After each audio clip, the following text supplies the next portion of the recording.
Our guest for the interview tonight is three-time Pulitzer Prize-winning columnist for the New York Times, Thomas Friedman. He has just returned from the climate change conference in Copenhagen. His book, Hot, Flat, and Crowded, has just been updated and revised to discuss the financial meltdown of 2008, and it's now available in paperback. Mr. Friedman, thanks very much for joining us tonight. Great to be with you, Rachel. Thanks for having me. So, Hot, Flat, and Crowded is about the potential for a green economic revolution. I would love to hear your observations on what just happened in Copenhagen in terms of its potential impact on the U.S. economy.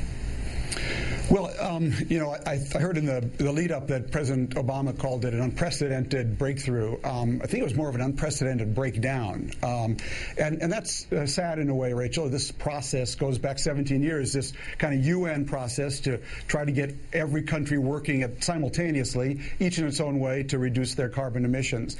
And you just felt there in Copenhagen that there were too many moving parts, too many countries, too little trust, particularly with the two countries, Rachel, at the core, the United States and China, each worried that if they cut a little more, they'll give economic advantage to the other. And so what I basically have been arguing is that I think we have to come home, focus on our own energy bill, make it the best bill we can, get a price on carbon either through cap and trade or a carbon tax, whatever can get through the Senate, and let's launch our own green revolution. Because I honestly believe, Rachel, more people will emulate us if we do the right thing and really lead on this issue, more people will actually emulate us than will do so under the compulsion of a treaty. Your narrative on global warming is mostly that if we put a domestic price on pollution, if we, as you say, really get our own energy bill right, the resulting market forces will force us to get really green really fast. Do you think that could be a huge economic boon to the U.S.? But on the other side, the ones who aren't just arguing that global warming is a Hollywood liberal hoax are saying that a price on carbon would be economically devastating. What do you think about those arguments? Well, it's an important question, and I'm actually writing my column for Wednesday about this. So if you don't tell anybody, I'm going to share it with you. The best example of that is actually Denmark. So back in 1973, when the Arabs imposed their first oil embargo, two countries were really hit most, the United States and Denmark, because it had a very pro-Israel policy. And Denmark at the time was 99% dependent on Middle East oil.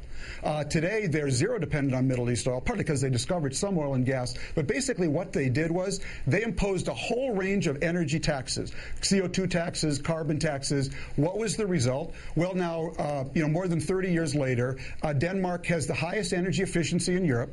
They have reduced their carbon emissions. But most importantly, Rachel, they have launched a clean tech industry. 1 out of every 3 wind turbines in the world today are made by Vestas, Danish company. The 2 leading biofuel companies, Novozymes and Danesco, Danish companies. This year, I believe 11% of Denmark's exports will be from clean tech companies. But the way they did it was that they put these taxes on, and they did it in a revenue neutral way, and then they rebated them in different ways to incentives to companies and consumers. So the companies would make the products, the consumers would buy them, and they would start to get scale to make an export industry. So you think that do you think that a major adjustment could be made toward recreating a manufacturing sector, all of the other things that would need to happen in the United States in order to do this? You think it could happen without a shock, essentially? We could do this without having to pay a cost that only reaped dividends later? Absolutely. I think, obviously, you'd phase it in. There's smart ways to do this, especially if you make it revenue neutral. I think it would be palatable to a wider range of people.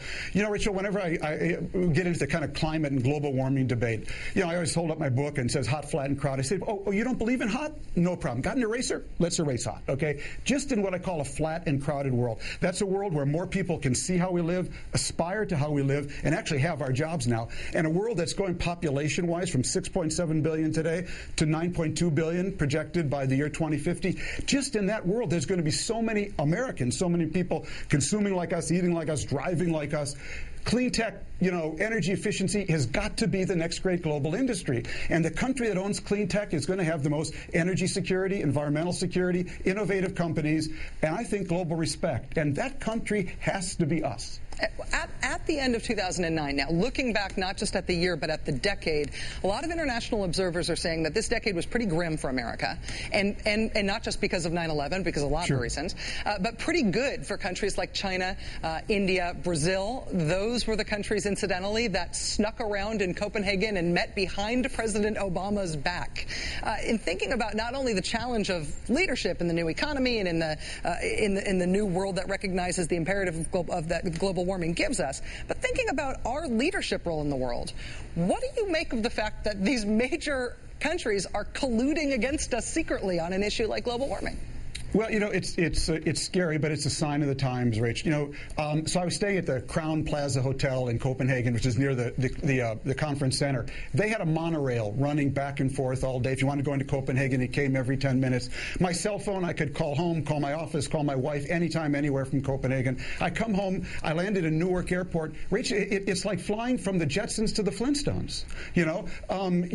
Your cell phone, goes out half the time on the Acela from Newark to Washington, D.C. We need nation building at home now, and I really think this can be the key to it. But, to pick up on where you and Ezra left off, one of the real, and this gets to the China question, one of the frustrating things for me right now is that, there's only one thing worse than one-party autocracy, what China has, and that's one-party democracy.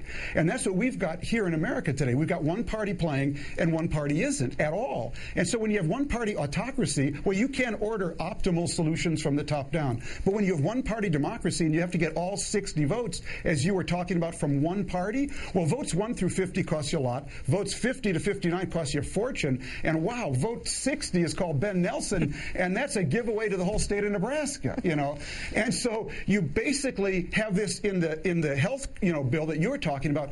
But Rich, you also have it in the climate bill, that if there were 6, 8 Republicans who are ready to join this bill, the giveaways to coal and the legacy industries in this country could really be minimized. And so we're going to get a suboptimal bill. Well, how long can we as a country thrive when our chief competitor can order from the top down optimal and we can only produce suboptimal? Author, Pulitzer Prize winner, and columnist for the New York Times, Thomas Friedman. The book is called Hot, Flat, and Crowded, released 2.0. Mr. Friedman's first visit for you to the show. Really appreciate your time. Thanks for joining us. Thanks for having me. Anytime, Rachel. Thank you.